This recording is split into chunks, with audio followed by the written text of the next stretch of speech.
দেখতে পাচ্ছেন আমরা কিভাবে ডাব পারি, আর ডাব পাড়া কতটা কষ্টের বিষয় দেখে।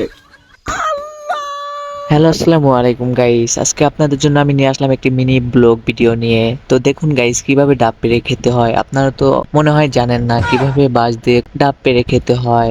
তো আপনারা এই পুরো ভিডিওটা দেখেন, তাহলে বুঝতে পারবেন কিভাবে ডাব পেড়ে খেতে হয়।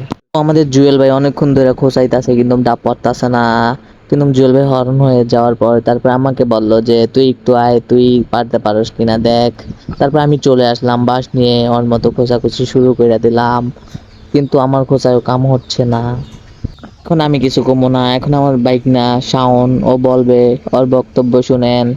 দেখতে পাচ্ছেন আমরা কিভাবে ডাব পারি, আর ডাব পাড়া কতটা কষ্টের বিষয় দেখে।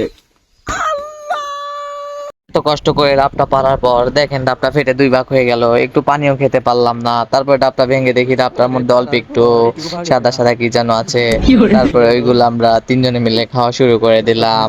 তো আজকের ব্লগটা এই পর্যন্তই। সবাই ভালো থাকবেন, আর ভিডিওটিতে একটা লাইক আর চ্যানেলটিকে ফলো করে দিবেন।